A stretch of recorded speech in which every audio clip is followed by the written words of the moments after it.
This podcast is sponsored by A. Miller George Funeral Home, where each life is celebrated, and their sister company, Cremation London and Middlesex, both family-owned and operated. By Hyde Park Care Pharmacy. Experience the difference an independent pharmacy can make for you and your loved ones. Hyde Park Care Pharmacy offers personalized care, short wait time, very competitive pricing, easy transfer of your prescription, and much more. And by Molly Maid. During these times of COVID-19, it has never been more important to keep your family safe. With the Healthy Home Cleaning System, Molly Maid London is here to help. Make your home a healthy haven. Call Molly Maid London today. Today we welcome Melissa Florer-Bixler. Melissa is the pastor of Raleigh Mennonite Church and a graduate of Duke University and Princeton Theological Seminary. Today we discuss L'Arche, church over Zoom, and, of course, her recently released book, How to Have an Enemy, Righteous Anger and the Work of Peace.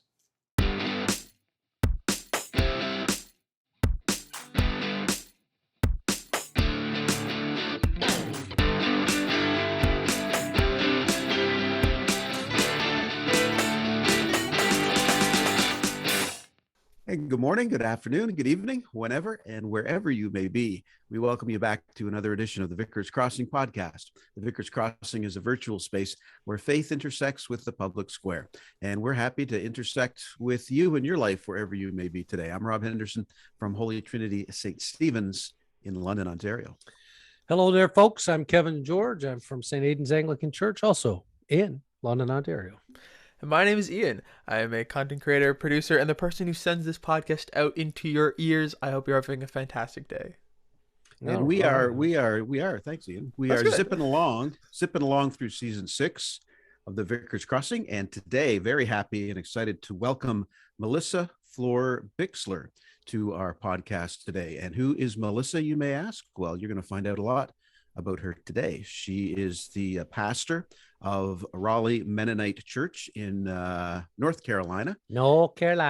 North Carolina. There's a South Carolina. I want to ask her why there's a North and a South Carolina, because I still have never been able to figure that out. Why can't it just be like the state of Carolina? It's a good question. That's a good question.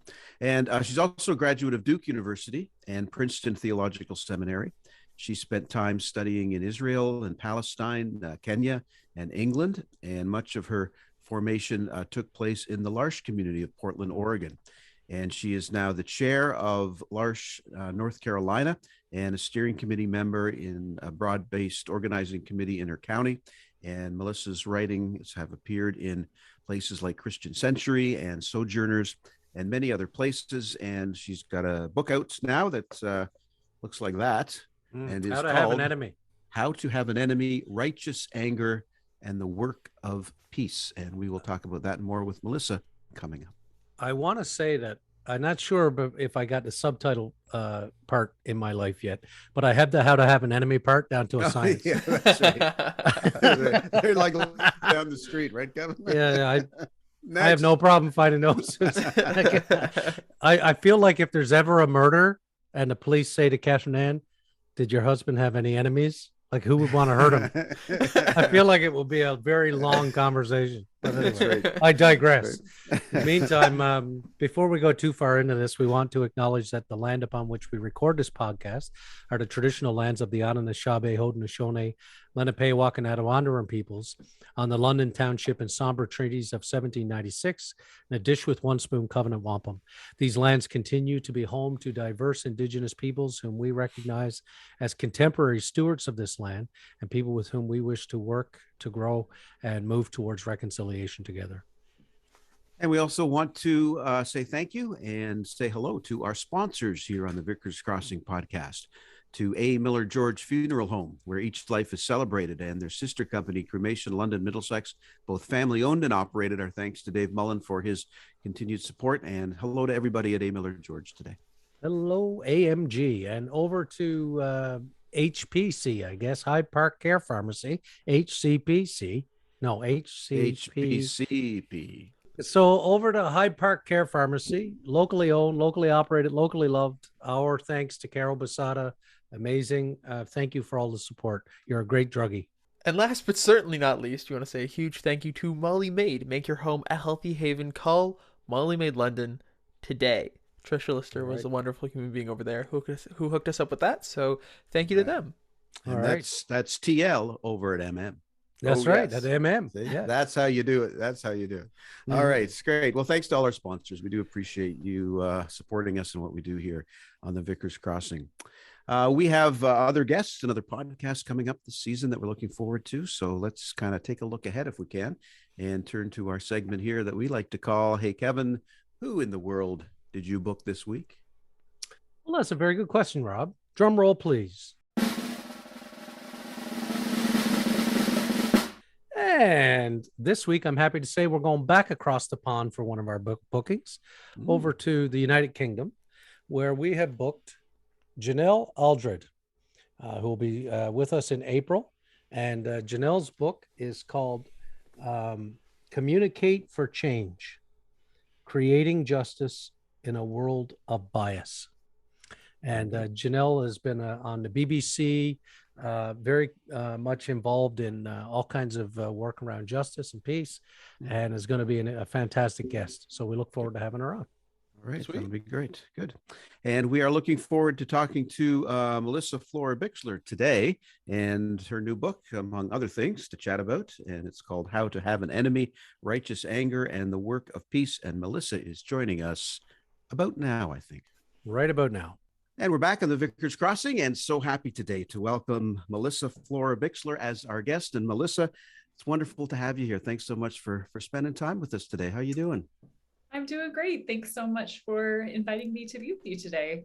No, we're thrilled to have you here. We know you're in Raleigh, North Carolina, right? That's right. Yeah, Tar Heel country. Is that? Yeah. Although I went to Duke, so Oh, did you? yeah. Oh, yes. My goodness. Okay.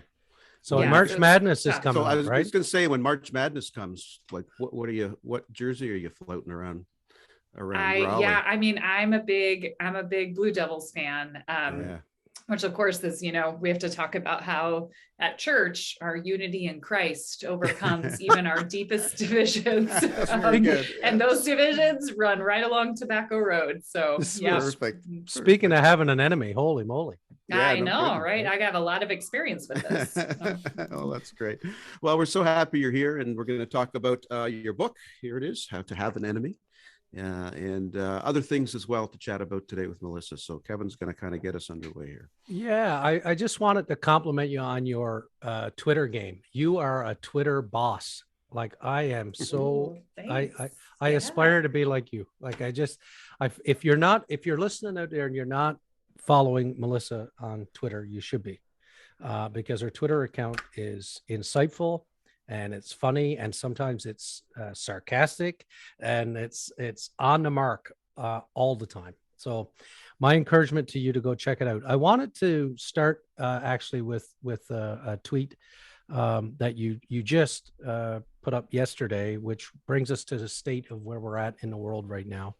I was thinking, like, all of our concerns right now are in the Ukraine, but the tweet that you sent yesterday redirected my attention in a way towards arguably the most vulnerable who are over there right now. And I think we don't often, or we don't always go there anyway. So just to the listeners, the tweet was, today my sister told me that the city where L'Arche, Ukraine is located was bombed yesterday. The vulnerability of people with IDD in war is horrifying. Please pray for disabled Ukrainians. Pray for L'Arche. You gave an update from the community, and I want to read a portion of that from folks who are over there on the other side. And it read that the community was full of concern, but trying to lead normal lives. And Olisia, a leader at L'Arche in Lviv, says, I seem to live in two realities. When life seems to go on, as usual, work meetings, laughter, friends, and despite this constant feeling of anxiety, preparation in case of a lack of water, light, or internet, and checking the news every minute. We are making grand plans for the future, despite the fact that today everything looks so fragile. And it is difficult to say what will happen tomorrow. Look, L'Arche has played an integral role in your life and in your formation. For those unaware who may be listening, L'Arche is an international organization who creates community. It's an organization that creates communities with a culture of shared lives between people with and without intellectual disabilities, from which communities can work together to build a more human society. They celebrate people with intellectual disabilities and work to build circles of support around them. And we have a strong L'Arche community here in London. In fact, tonight is the annual gala, and this my community, St. Aidan's, is a sponsor of that gala, so we'll be attending that virtually tonight, because in Canada we're still doing a lot of virtual things. Anyway, there is a question in here, I promise, and the question is this: you were formed in a community in Portland, and you're currently now chairing L'Arche North Carolina. I just wonder if you can share with our listeners a little bit about L'Arche and the role that it has played and continues to play in your faith witness today, and just that level of concern about those folks in Ukraine as well. I know it's a little bit of a disconnected thing, but just share with us a bit about that, if you would. Yeah, one of the something about L'Arche that makes it such a unique community is that it is an international community, founded in France in the 1960s, but very quickly people were drawn to this life. We kind of joke that this was around the time where there were actually lots of lay Catholic communities that were emerging, but also hippie communes, and people were thinking a lot more about this sort of shared, very intentional shared life together. But I think one of the things that's always been so significant to me about L'Arche and in terms of my formation was, the risk of the first people who came to L'Arche to say, even though we are looking around and seeing every cultural message, every therapeutic message, every clinical message is telling us that these are people who are dangerous and different, that they have nothing to offer, that their presence will detract from a good life. They just said, actually, we're going to put these people at the center of our lives and see how that goes, because that's the kind of thing that Jesus did. That's right.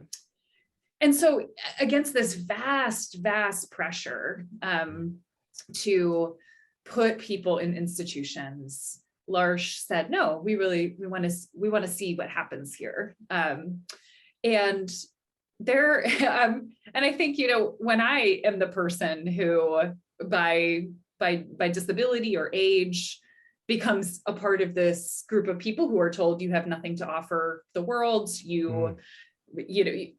loneliness and shut away, that I already know the truth about myself, and that sort of a different world is possible for us, because it already exists. It's here. Right. It's L'Arche.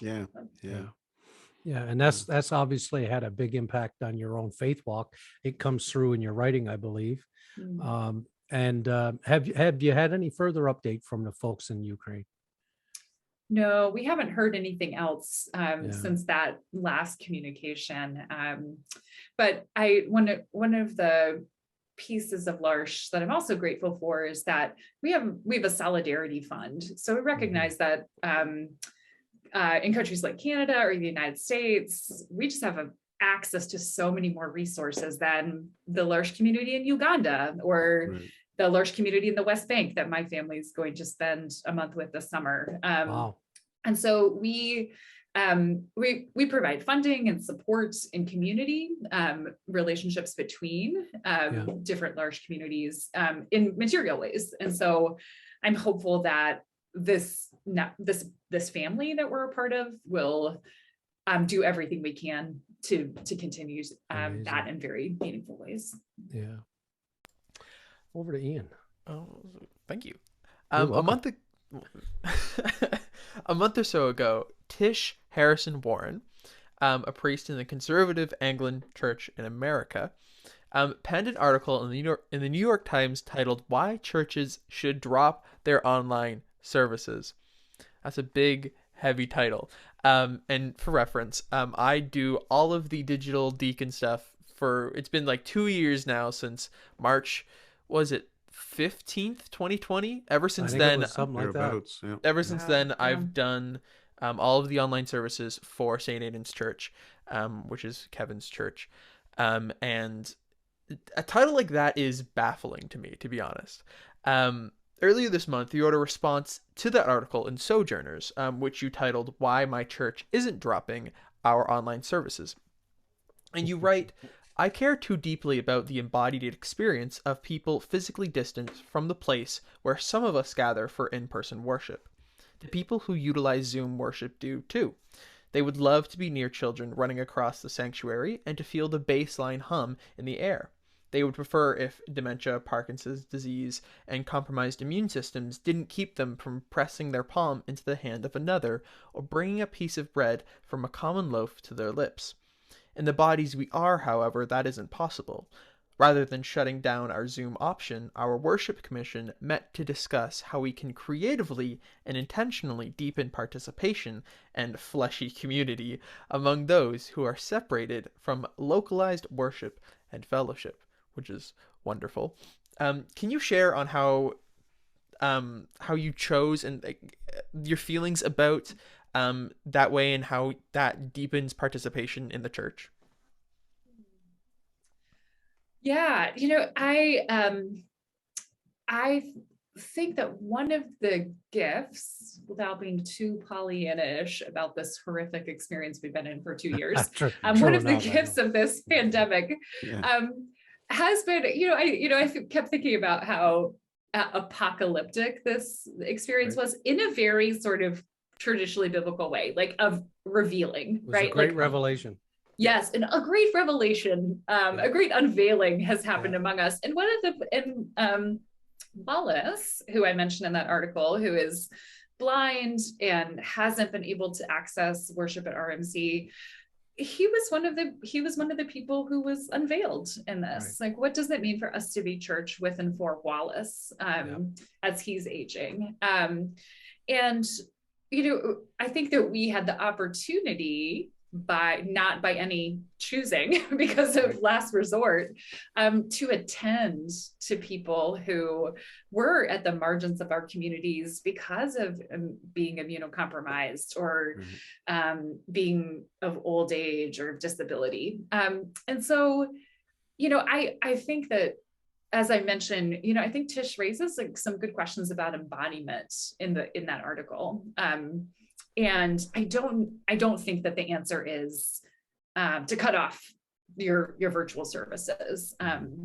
It seems like there's some much deeper work that needs to happen before moving in that direction. What's interesting for us on this end, because I really liked your article, and I thought, just ironically, by the way, I thought the thing in the Times I found ironic from somebody who's a part of a movement that stepped away from being with the body around the table in the Episcopal Church because they're a breakaway communion. I mean, it's a little much, but because I think if you're going to talk about being, enfleshed as a community, then you come with all of that, even the disagreements. But anyway, I digress. But I just thought that what it misses, though, is the point that you've nailed there in terms of that revelation. Look, Ian has done, all apart from one Sunday when he went to some rock concert somewhere, he's been in church every week, which is something the dude never did before, because why would he? But anyway, he's been there doing all this, but Ian's fulfilled an incredible role, which is why we call him a digital deacon. And us too, like you, and I'm sure, Rob, you can testify to this, there have been all kinds of people who were excluded from that celebration around a table because of a whole variety of reasons. And I've got roughly a dozen members now I can think of who've never seen the inside of our building, who've accessed us through Zoom over these last 2 years. So, that's its whole thing. You too, Rob? Like, I mean, it's and I can think of one example of family members of parishioners who live in British Columbia who found us online when we were, forced to figure out a way to get online, because I wasn't something I was trying to think about before the pandemic. But they've discovered us and really have found a home and a spiritual home where they never would have before. And, they send in notes to us all the time and such. So it's really widened the sphere, and so I'm very thankful for it, very much so. So are you doing both now, Melissa? Like, is it like a hybrid situation? Is that what it looks like at RMC? Yeah, it is. And it's interesting because we've, as Omicron variant was ramping up, we had sort of been, I think 60-40 online, in person, online, and then that flipped, right? And all of a sudden we had a much smaller group of people. And so it also, for us, I felt like it hasn't necessarily, it has allowed people the freedom to, of sort of self-protection and what seems like they need to do for whatever health considerations, and children under 5 who can't be vaccinated, and still continue to be a part of worship. And one Sunday it snowed, which normally would in Raleigh. That is a very big deal. I know you're not, this feels a little extra from Canada, but like it rained someday. We've had school canceled because of a threat of snow that turned out to be rain. Right? Well, Melissa, you'll be interested to know that when Omicron really surged here, what St. Aidan's did was stop gathering inside and go online for a later service. But beginning on Christmas Eve, we started worshiping outside. And I think our coldest Sunday was -18, which is, what is that Fahrenheit, like, Robbie? Don't make me do that. Well below freezing. Cold. Bloody well cold. below bloody cold. Yeah. And we had 2 or 3 of those that were really cold. We were out there in the snow. We were out there and we did it up until last weekend, when we finally moved both the services inside again. So, and it's really, it's been an experience that the kids will talk about, hey, we were getting 30 or 40 people out around a round altar outside in the snow, just do them all bundled up. It ain't Raleigh. Amazing. Yeah, that's right. But what I love about that is, I think the other thing this has offered to us is, we say that church is not a building, right? And then you actually do it, right? You actually, like, we can say that till we're blue in the face, but if you're in the building every Sunday, it's pretty hard to disassociate that. So having there have been so many opportunities for us to do this really important, deep work about tradition and who we say we are and what is the church. And I think it's unfortunate to go to, well, this is just a consumeristic. Here's what we learned. Here's what we learned. But you know what? We don't need that anymore. Let's put it aside. Exactly. That's right. So, hey, want to get into your book here. How to Have an Enemy, Righteous Anger, and the Work of Peace is Melissa's book. So let's get to that. As you set out the case for how to have an enemy in the book, I want to share a little quote from it for our listeners to kind of set the tone for us here. So, Melissa, you write this: when there are enemies, one is in power over the other, or there is a conflict over who holds power. Power is not bad. We need power to act. Exercising power is how we make our lives better. We need power to make choices and to assure our thriving. But calls to Christian unity that ignore the dynamics of racial, gendered, and class power end with devastating consequences. And you make the case in the book, and I believe, we're seeing it all over the place right now, that that's most broadly felt by those who are racialized. And, Christian nationalism is on the rise. We certainly saw that. Before we started recording today, we were talking about the freedom convoys we had in Canada that the whole world knows about now. Is that Canada's on the map for the freedom convoys. As one of your local commentators said, the whole movement was fueled by Christ and conspiracy. And you, in fact, in a few sentences, pretty well sum up what we bore witness to here over the last month or so. So just another quick quote and then a question for you. Christian nationalists fear losing control of the power they have held for centuries, religious power intertwined with white supremacist power, or even the prospect of sharing this power with others. Those who have amassed structural power worry about the tables being turned, with white people on the losing end of history, relegated to the bottom of the hierarchy of structural power. In order to understand enmity rightly, we are required to distinguish between the fear of losing power and the fear of being harmed. Amen. Can you say more for us and for our listeners about, living in the reign of God, which is really not designated for the destruction of anyone, and what this says about us as followers of Jesus?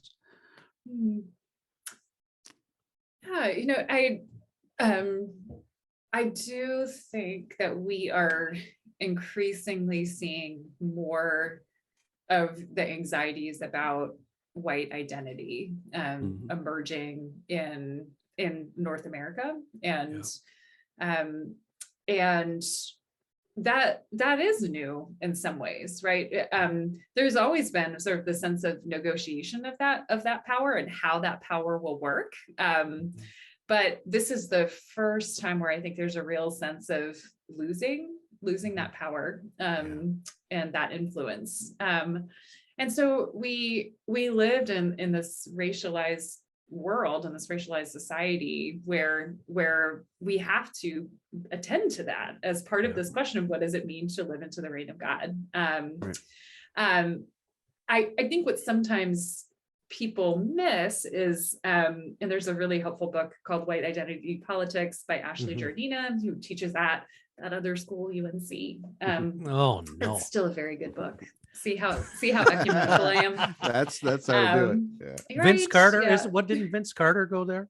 That's Vince right. Carter. And your some school, guy named Michael Jordan went there. Went to your whatever. It's like, but she talks about how the one of the shifts that we're seeing is towards in-group identity, right? That doesn't necessarily translate to racial animosity, right? Because when we say racism, most of us are looking for racial animosity. We're looking for what, instead of like pride, like we have pride in white identity, which I think we're seeing much more of that. Those can be distinct, right? And so I always go back to that sort of, that when Jesus has this parable of the shrewd manager, and he's like, the people of this age know how to do this, and y'all are like, they're paying attention. They're paying attention to mammon. They understand how this works, and y'all have no idea what is going on here. And I feel like that we have a lot to learn, like to how do you pay attention to the world you live in? Because you can't live into the reign of God if you sort of go in with this kumbaya sense of like, well, we're just all in unity here around the table, and as long as we all share the same bread and drink the same cup, then we're like, there's like that. Taking communion is a promise that you've made to God and to your community, right? It is a remembering, like becoming a member, like the members again of the body. And so this is liturgical. It's worship for us, right? There's no ending to worship. There's no disconnection between worship and our lives. And so this attentiveness to the ways that there's something trying to fracture that, and the fracturing is not conflict. That's not it. And this is where I think people always lose the thread. As soon as there's conflict or there's a sense of discomfort, it's like, we're out of unity. Yes, exactly. And you're like, actually, that's the way to it. You can't, that you can't go over it, can't go under it, can't go around. You have to go through it, right? Have to go through it. Have to go through it to the other side. That's the thing. And so changing our relationship to conflict, to anger, that's really a big part of, I think, what is missing right now for us, as especially the church, majority white church in the global north. Right, exactly. And then picking up on that thread a bit then, because one of the places seeing a lot of conflict in a way we haven't seen it before is within families. I was just reading a news article from our national broadcaster, CBC, and the title of the article was, "I Don't Know Who He Is Anymore." And it was about families, and it was interviewing families who have struggled with this conflict and this division that's taking place in the midst of, the trucker convoys that we've already talked about. But really in many different ways across the Western world right now. In short, people are struggling with their relationships with their family and their coworkers, and even those in their faith communities, because folks have taken these sides and they've dug in based on ideology or politics or whatever it is, to a point where they're not even going to engage with the other side. And this has certainly been the case in the U.S. during the Trump era. as you write, and again, this is a quote from the book for folks, you write that I heard white people express concern about family members who voted for the Republican presidential candidate, and for some it became a break in the dam. They realized that their family members had silently harbored racist or xenophobic beliefs. Their family members expressed concern for Christian religious freedoms and a desire to secure a Supreme Court that would overturn the right to a safe and legal abortion. But you write, at the end of the day, despite all this, these differences, you said, I heard the same reply, which is, but they're still family. But they're still family. Can you share more with us about, how, again, those of us that follow in the way of Jesus can navigate this division, this conflict? Because Jesus did say something, and you point this out in the book, about, his presence dividing households, setting families members against each other. That's often misconstrued as we understand it. But how can we have an enemy at the dinner table next time we meet with our family? Yeah. I mean, it is amazing how frequently Jesus introduced, when he talks about family, it is not the family first, focus on the family agenda. It's actually quite the opposite. There's no beaver cleaver for Jesus. No, that's right. It is moving in the direction of the expectation of conflict, right? This is a preparation. Know that this will happen to you. And I think, one of the grief that I sense, which I think is actually usually the primary emotion that and of course, there's tons of people in my church and my community who are experiencing this, I'm sure in yours as well. That grief really comes from that tension, right? That what it means to follow Jesus is to visit, to clothe the naked, to feed the hungry. This is what it means. Like, this is the substance of faith. You will know them by their fruit. This is an action-oriented religious community. And all of a sudden, these people who may even have taught you that are blatantly flying in the face of and almost, I think, sometimes feel like they've been seduced, right? By something false. And so that grief is very, very real. And I think because we want our families, right, to be these stable places of pure, unadulterated solidarity and love. And there's this disruption that has happened that we usually assign to things that happen out there, right? This is those folks the do that, but we don't do that here. But we here can hold this together, right? And and so then you're forced to choose, right? Do I love my queer neighbor, my Black neighbor? Am I choosing them over my family? And Jesus says, yes, you are. And the great thing about Jesus is that doesn't mean that there is the end of relationship or, I've had a few people mention this to me, like, oh, does this mean I never talk to my family again? I was like, I'm going to just guess that Jesus was talking to people who, disagreed with him all the time. And at the same time, was really clear about what this movement meant, right? What it meant to be a part of this. And the last thing I'll say about this is the reason for that is because we actually don't think it's a good life to white supremacy is bad for all of us, right? It is bad for people of color and is bad for us. Living in fear of that your racial supremacy is going to be supplanted. That is actually a bad life for people.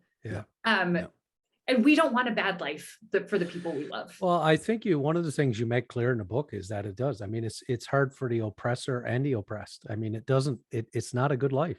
And I mean, as it relates to this trucker convoy here, I mean, and people in Canada will recognize the name Pat King, who was one of the ringleaders in this, whose online videos that were viral were about, the decline in the Anglo-Saxon race and terribly racist comments about Asian people and Jews, and on and on it goes.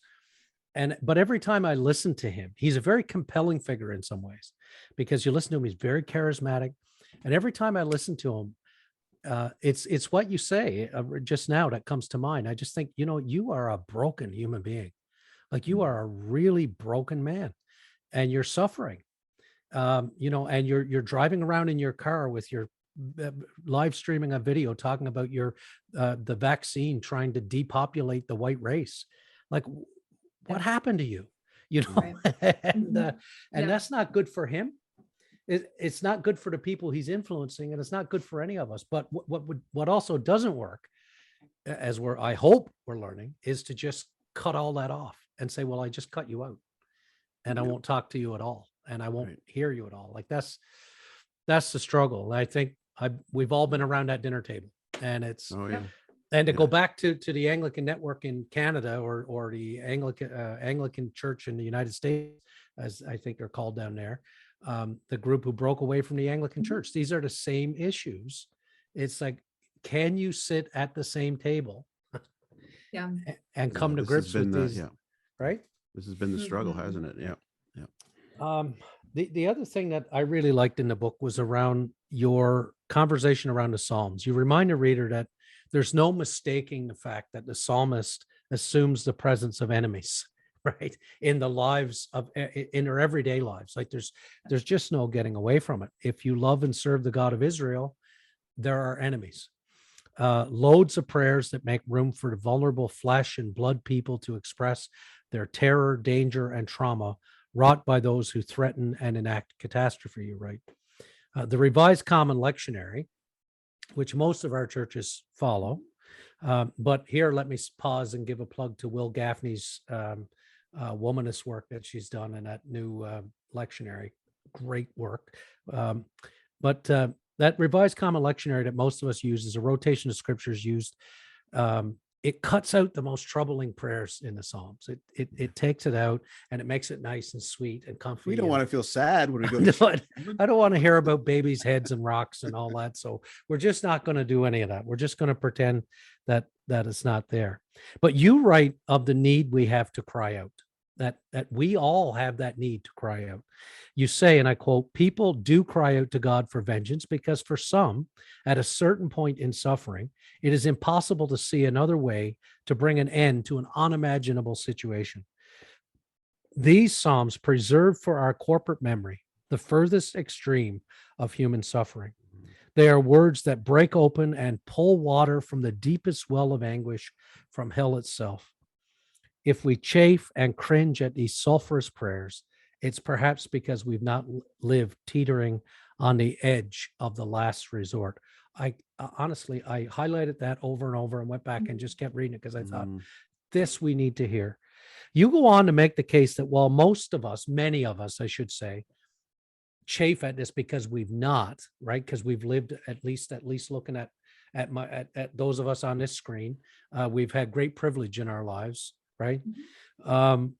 You make the case that with that deep anguish, we may not have experienced, but we do bear witness, you say, that it's important for us to bear witness to what we see happening around us. So when I think about here in Canada and what's happening with our First Nations siblings and the continued work around truth and reconciliation and the unearthing of graves and the terrible tragedy of residential schooling, all of that, we need to bear witness. You do this incredibly well in that chapter with story. And I'm wondering if you'd share your experience that you share in the book about your time in El Salvador and how you were able to bear witness and how these words of the Psalms became more real for you in a way. Yeah, I was very fortunate that through a grant, some members of our church were able to visit El Salvador to spend time with the base communities that are still there, from Oscar Romero being one of the people that was helped to form these usually agrarian, but there are some in cities now as well, sort of both collectives, but also part of this resistant movement to the US funded and backed junta that Right. displaced the democratically elected government, and the two versions of this. And these soldiers were a part attempting to put down all sorts of uprising and resistance movements, but were also responsible for the genocide of tens of thousands, hundreds of thousands of indigenous Salvadorans. And so one of those places, El Mazote in the north, was the site of one of these genocides. You can go visit it, and there are guides that will take you there. Everybody who I met in El Salvador who was over 50 had fled to a refugee camp. Wow. I don't know that we met anyone who had actually survived from that time period living in El Salvador. It's just such a massive catastrophe of human death and carnage. And so soldiers came to this community while the men were away working, and slaughtered 1,000 women, children, and elderly people in El Mozote. Or was one survivor, Rufina Maya, who hid in a tree. And you go to this place, and it looks like like any other village that you would drive through in El Salvador, and you would have no idea. And of course, this is like so many places in the world, right? Yeah. Places where the Khmer Rouge has done these atrocities, where lynchings have happened, and thousands of lynchings that happened in the United States, but particularly in the South and the Midwest. So easy, right, to move over these places, to erase these atrocities from history. But there are people who, like Rufina Maya, who continued to speak the truth of what happened, and to not look away from these stories, to to bear witness to them, means that it's this, I appreciate, we don't want to forget because we don't want to repeat, right? I understand that. I think we also attend to these because we don't want to forget that they're people, right? People's lives, like real people, lived and died in these atrocities. And these aren't just moments in history. These are children and communities and brothers and sisters and friends and communities that were all wiped out by soldiers in El Salvador. And so in some ways, sort of this particular tree that I remember seeing in some of these pictures, that was there when this massacre happened. Right. And being able to say, this is like one of these Psalms, that it continues to stand and to bear witness, to say that this happened, people lived here, people died here. And that tree is like those Psalms for us. It continues to be something that we can return to. Our anger can unite with the anger of Rufina Amaya, so that she doesn't have to bear that anger alone, so that it becomes an inheritance for us. Yes. We participate in a community that refuses to let those voices go unheard, and that refuses to make those people bear that alone. What a beautiful anamnesis. It's true anamnesis. It's that, and the living tree bearing witness to all of it. Incredible. Again, kind of picking up on that theme a bit too, that idea of, you mentioned the communal nature of that past pain and stuff that we still carry with us. There's a portion in your book that I really loved reading about, because you basically were naming the fact that the church, and we as the church, we don't do anger really well. Like, we're bad at it. I mean, and I know that there's, in my years in the church, I've seen anger, and there's been anger, and I've experienced anger, but for the most part, it gets, shoved under the rug or excused somehow. Like, how many meetings have I been in where, oh, don't worry about Jim. He's just like that. And we don't want to see or touch it, but understood on a communal level, there is hope. That I thought it was wonderful how you pointed that out for us. There's hope when we can use that collective anger as opposed to just ignoring it. And again, this is a short quote from your book. You write, "I do not often hear of churches working toward cultivating shared anger. I suspect that many churches are in the habit of avoiding expressions of anger and keeping it at bay." So true. "Anger is dangerous and divisive.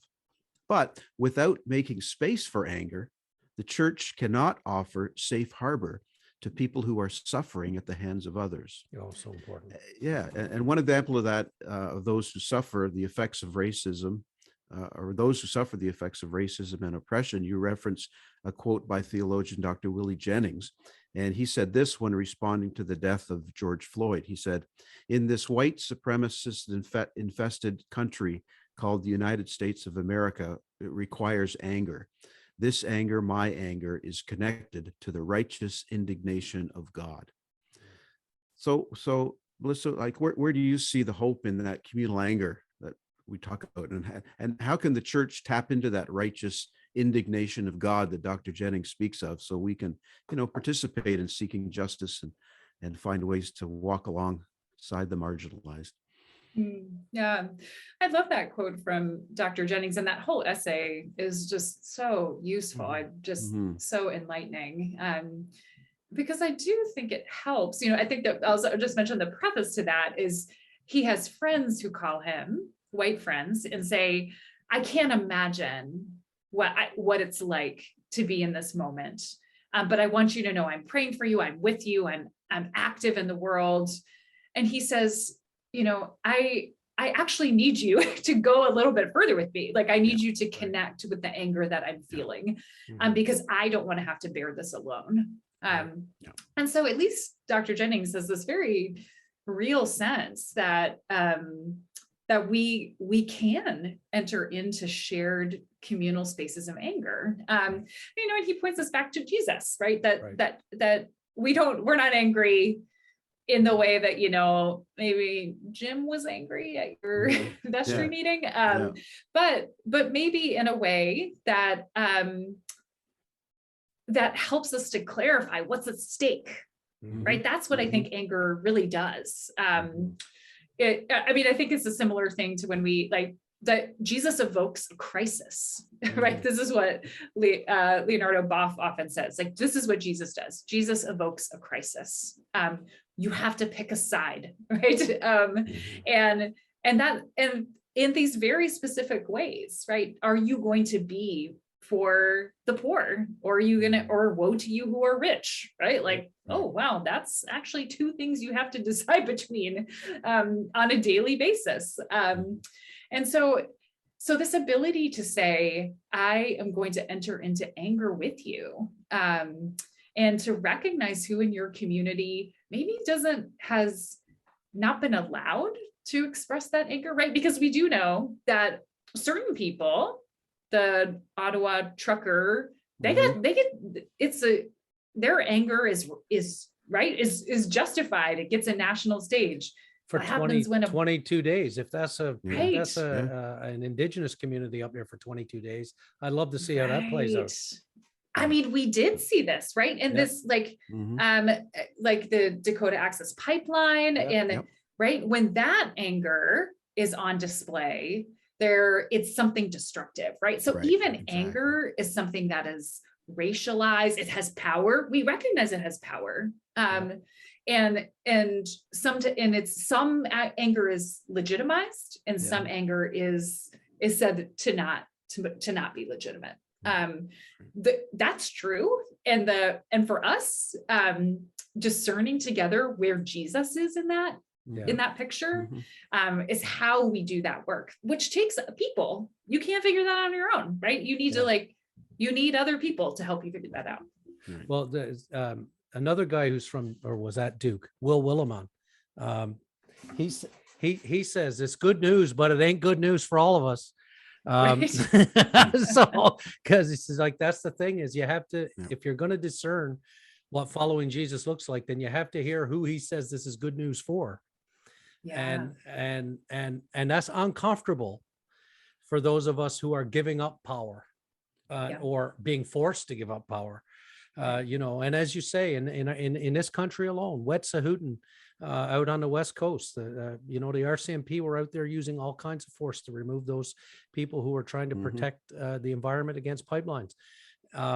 In Ottawa, for heaven's sakes, just 2 years ago, there were 28 people demonstrating in an intersection that never got a full 24 hours in before the police moved in riot gear and removed them. The same police force that watched thousands of gallons of fuel get pulled in by cart every day to support these trucker convoys. So we've got this reckoning. As someone said to me the other day, how do you feel about your defund the police now? I said, better than ever, because you know what I've learned in all this is the police are good if people are vulnerable. I can't say they're good, but can be effective at doing something to those that they can easily beat up, but they're not very good at actually standing up to people that look like them. And so it's like, what are we doing? What are we doing? And Children's Aid, can you imagine, Rob, what Children's Aid would have done on the front of Parliament Hill if those children that we saw up there were First Nations? They would have been removed from there. Like, it's just, if we can't see laid out plain for us now, just how important it is to harness this anger and speak as an institution, as a church I'm talking about now, and hear the word, the good news, and who the good news is for, and then choose to take on that anger. I can't help but think of Jeremiah Wright and his Goddamn America sermon, right? It's the same thing. That wasn't permitted, right? It wasn't permitted for Barack Obama to have a pastor who passionately gave an incredible sermon, if you listen to the whole thing, that spoke about what was happening to Black people in America and said just what the Psalms would say. God damn America for doing this to our people, and that anger is not acceptable. Those of us who are part of what has been the majority culture or race and have benefited from white supremacy and white privilege, it's time to get angry. It's like, and that's what I love about your book. I love this stuff because there's all kinds of mamby-pamby stuff out there to talk about, having enemies and love your enemies and kumbaya, beautiful, sweet Jesus. I feel like Jesus is everybody's boyfriend in that stuff. And it's like, but for God's sake, this is radical. It's life and death in some cases, in many cases. And we can't understand that because it's not our lives that are often on the line. But when it's life and death, my God, sorry, I'm getting excited. I'll back off, Rob. I love that. You preach. You got me going. You got me going. Preach, brother. Wow, I didn't know Anglicans could preach like that. This is very. You should moments. You should see me after Scotch. I have several recordings on Sundays. We want, just before we wrap things up, Melissa, to let you go. Ian's got something because we got kind of a new thing we're doing here on our podcast. So Ian, a fantastic new segment. Listener questions. Fairly new for the 6th season, which is this season. It's called Listener Questions. And we have a question for you from one of our listeners. The listener being, I believe his name is John Fuchs from Lennon, Ontario. I really hope I'm pronouncing their name right. And from Lennon, Ontario. And this is their question that they have for you. Hi, my name is John, and I really enjoyed your book. I'm asking a question about the 6th chapter. To start off, I'm thinking of the Magnificat, where Mary announces a world that's totally turned upside down and totally different, where the mighty have lost their seat and the rich are sent empty away. And when you hear those words, there's that sense of a hint of retribution, that the powerful are going to get what's coming to them. I was wondering how you can reconcile that with your comment in chapter 6 that in a world where we love our enemies, we have to resist the temptation for retribution. Thanks very much. Yeah, that's a great question. I think one of the things we probably all know about the Bible is we sometimes wish for a little more consistency about various topics, or that there are mutual sort of tensions at play within Scripture. And so we do have this sort of sense of, where Jesus says, there's this life of woe for those who for the wealthy who live off the backs of the poor. This really intense story of Lazarus and the rich man, right? Yeah. Which is again sort of meant to evoke in us this crisis, right? So I do think that we do live within this tension. But one of the important things that is true about Mary's song, that's also true about the Psalms, is that this is the work of God, right? This is that somehow the one who is activating this, who is causing this to happen, is this holy God. And so I don't know that we can quite get out of, or even should try to get out of that tension, but to recognize as people are looking at their world, we get these multiple voices speaking at the same time, right? In the Hebrew Bible, we get never intermarry with the people in the land. And then Ruth becomes in the line, like Ruth produces David, the Moabite, right? Yeah. What we always have are the sort of sorting through the tensions of Scripture. And we still have to live, right? We want to live in the fullness of, but also maybe recognizing, wow, we do have a little bit of that in us, right? A little bit of actually, I kind of do want the rich to go away empty, unless of course I'm the rich. Unless it's me, really, that's right. Unless it's me, then I don't really want that, right? And so even there, the text confronts us in that's that, right. Like, oh wow, what am I actually asking for here? Who am I in this text? Who am I in this story? So absolutely want to acknowledge and thank John for acknowledging that tension in Scripture. Even as we long for a world where the rich don't get what's coming to them, but are freed from lives of violence and idolatry to love and serve a living God. Right. Well, that's great. And thanks to John for that and for checking in with us on the podcast today. So this is coming at the end of our time. Melissa, we can't thank you enough for offering your time to us today. We really do appreciate it. And I'm going to hold this up for those watching on YouTube to see the book again. And those listening on other formats can find the book, or everybody can find the book on our website and in other places as well. We'll have a link to it. But it looks like that, How to Have an Enemy, Righteous Anger, and the Work of Peace. And Melissa, thanks so much for sharing this and your ministry and your time with us today on the Vicar's Crossing. Oh, thanks to all of you. It was great to be here. And thank you again to Melissa Florer-Bixler for dropping by the Vicar's Crossing. That was a great conversation, and looking forward to perhaps something else you might have coming down the pipe in the next little while. So if she does, we'll make sure we get her back. Absolutely. Sure, that was a great conversation, guys. Thanks, guys. That was good. Thanks to our sponsors again here at the Vicar's Crossing. First, to A. Miller George Funeral Home, where each life is celebrated, and their sister company, Cremation London and Middlesex, both family owned and operated. To Hyde Park Care Pharmacy, locally owned, locally operated, and locally loved. And to our good friends at Molly Maid, make your home a healthy haven. Call Molly Maid London today. I'm Rob Henderson from Holy Trinity St. Stephen's Anglican Church in London. Kevin George here from St. Aidan's Anglican Church. And my name is Ian. Thank you for listening. And until we meet again, Kevin, remember to always look both ways. Before you cross the street, you wouldn't want to run over there and create an enemy. No, that would be bad. Thank you for listening. Our hosts are Kevin George and Rob Henderson. Our producer and composer is myself, Ian, with original artwork done by Elizabeth Dodman. If you have any questions or want to know where to find us, tweet us at Vickers Crossing or find us on Facebook at The Vickers Crossing. If you have any other questions about anything heard on this podcast, leave us a comment or look in the description to find out more. Thanks!